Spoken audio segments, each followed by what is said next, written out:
অনেক, কিন্তু সময় আমাদের একদম সামান্য পরিমাণের। যদিও এই সামান্য পরিমাণ কথাই যদি কোরআন সুন্নাহর আলোকে বলা যায়, অনেক কিছু ইনশাআল্লাহ আমরা একটু একটু শিখতে পারবো কি পারবো না? চলেন আজকের আলোচ্য বিষয় হাদিস অস্বীকারীদের ভ্রান্তি দূরীকরণ বা ভ্রান্তি বিলাস। মনে রাখবেন, আহলে হাদিস গোটা বিশ্ব জগতে তারা যে আন্দোলন করে, মূল আন্দোলনের দাবি হচ্ছে কোরআন এবং হাদিসের রাসূল, হাদিসের নববী, এটাকে গ্রহণ করা। আর হাদিসের বিরুদ্ধে কেউ যদি অস্বীকার করে বা কোনো যদি সমালোচনা করে, ভাই আমাদের প্রত্যেকটা আহলে হাদিস, প্রত্যেক তরফ থেকে প্রত্যেক কর্মীর এটা অলঙ্ঘনীয় দায়িত্ব, হাদিসের বিরুদ্ধে যতগুলো অভিযোগ আসবে তার প্রত্যেকটা ইলমি জবাব দেওয়া, ঠিক কিনা? আহলে হাদিসের প্রত্যেকটা কর্মীর দায়িত্ব। যেহেতু আমরা হাদিস আমাদের নামের সঙ্গে লেগে আছে যে আমরা আহলুল হাদিস, আর এই হাদিসকে মানার জন্য অনেক মানুষ বাড়ি ত্যাগ করেছে, মসজিদে তাদেরকে উঠতে দেওয়া হয় না হাদিস মানার কারণেই, জোরে আমিন বলার কারণেই তাকে বেত্রাঘাত করা হয়েছে। বাংলাদেশে এমন নজির আছে না নাই? তার মানে শুধু আমরা হাদিস মানবো এমনটা নয়, হাদিসের প্রতি তো আমাদের আমল থাকবে, অবশ্যই থাকবে। কিন্তু হাদিসকে নিয়ে যারা সমালোচনা করছে, এক শ্রেণীর মানুষ যারা হাদিসের মধ্যে সন্দেহ প্রকাশ করার চেষ্টা করছে, তাদের ইলমি জবাব দেওয়ার প্রয়োজন আছে না নাই? তাই আজকে আমি কিছু তাদের সমালোচনা, যেগুলো হাদিসকে কেন্দ্র করে তাদের সমালোচনা করে, যত সামান্য কিছু আপনার সামনে পয়েন্ট খাড়া করবো, যেন আপনারাও ফিল্ডে যারা হাদিসকে অস্বীকার করে এই তথ্যগুলো যুক্তিগুলো দিয়ে, তাদের যুক্তি তাদের কাঁধে দিয়ে তাদেরকে লাজ জবাব করতে পারি, এমন কিছু তথ্য আপনার সঙ্গে শেয়ার করব।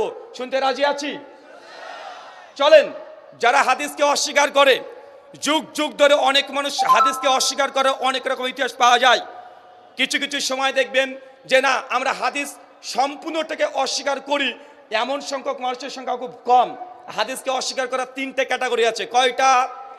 আরো জোরে, কয়টা? তিনটে। এক, যে হাদিস শাস্ত্রকে পুরোটা অস্বীকার করে দেয়।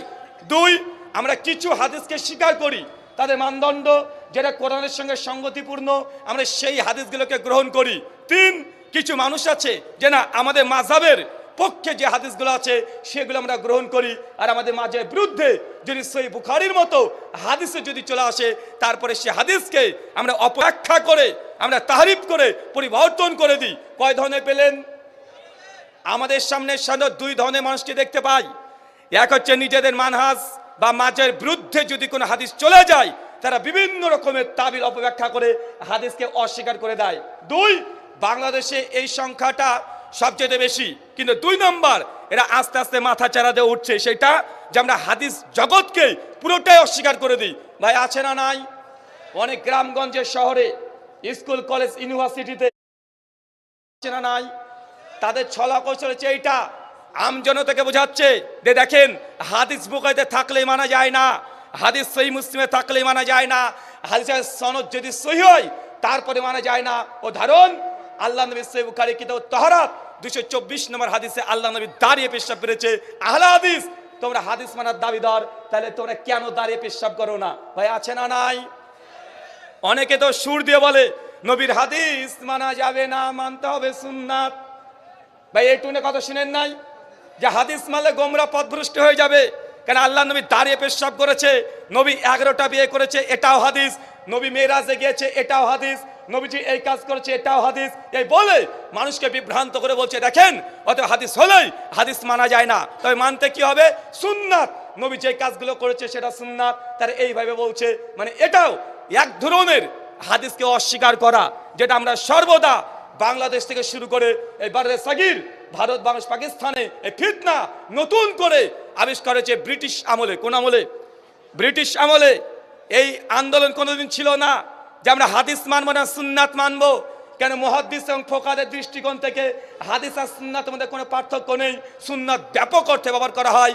মুহাদ্দিসগণ যখন আকীদার উপরে গ্রন্থ রচনা করেছে, তখন কিতাবুস সুন্নাহ এই নামে গ্রন্থ আছে না নাই? ইমাম লালকাই রাহিমাহুল্লাহর কিতাবুস সুন্নাহ গ্রন্থ আছে, ইমাম মানাফি রাহিমাহুল্লাহর কিতাবুস সুন্নাহ গ্রন্থ আছে। মূলত গ্রন্থগুলো আকীদার, কিন্তু নাম দিয়েছে সুনান। বা সুনান আবু দাউদ, সুনান তিরমিজি, সুনান নাসাই। ভাই এই হাদিসের গ্রন্থে কি শুধু সুন্নাত আছে না হাদিস আছে? শুধু হাদিস আছে না সুন্নাত আছে? এটা হাদিসও আছে আবার সুন্নাতও আছে।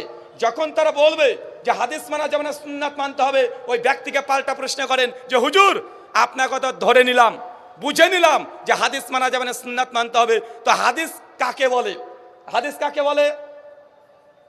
আল্লাহ নবীর কথা, আল্লাহ নবীর কাজ, আল্লাহ নবীর সমর্থন এবং নবীর শারীরিক গঠন, এই চারটেকে মুহাদ্দিসদের পরিভাষায় হাদিস বলা হয়। এগুলোর জন্য কোনো রেফারেন্সের প্রয়োজন নেই। যারা বলছে হাদিস মানে সুন্নাত মানতে হবে, তাকে পাল্টা প্রশ্ন করে বলেন যে ভাই সুন্নাত কাকে বলে? উনি দেখেন চট করে জবাব দিয়ে বলবে সুন্নাত মানে নবী যে কাজ করেছে এটাকে সুন্নাত বলে। কথা কি বুঝতে পারলেন? হাদিস কি? নবীর কথা কাজ সমর্থন। যদিও সুন্নাতের অর্থ মুহাদ্দিসগণ এটাই করেছে, নবীর কথা কাজ সমর্থন। যারা সুন্নাত মানে দাবিদার, হাদিসকে অস্বীকার করছে, তাদের সুন্নাতের সংজ্ঞা নবী যে কাজ করেছে ওটাই সুন্নাত। দাবি কি? হাদিস মানা যাবে না, সুন্নাত মানতে হবে। এর পাল্টা প্রশ্ন আপনারা করেন, টিট ফর ট্যাট প্রত্যেকটা আহলে হাদিস এর জবাব আপনি জেনে রাখেন। যখনই বলবে সুন্নাত মানতে হবে, জিজ্ঞেস করেন সুন্নাতের সংজ্ঞা কি? বলতে বাধ্য নবী যে কাজ করেছে সেটাই সুন্নাত। তুই যদি সুন্নাত যদি এটাই হয় তো আল্লাহ নবী 11টা বিয়ে করেছে, বা এটা হাদিস না সুন্নাত? নবীর কর্ম সুন্নাত। তো 11টা বিয়ে কারা করবে? যারা সুন্নাত মানে দাবিদার, যারা সুন্নাত মানে দাবিদার তাদেরকে 11টা বিয়ে করতে হবে। আমরা বলি আমরা হাদিস মানি, হাদিস আমাদের না শেখাচ্ছে মানুষের কাছে, আমরা কিভাবে মানি, আমাদের ফাহাম কি, এটা পরে আলোচনা হবে।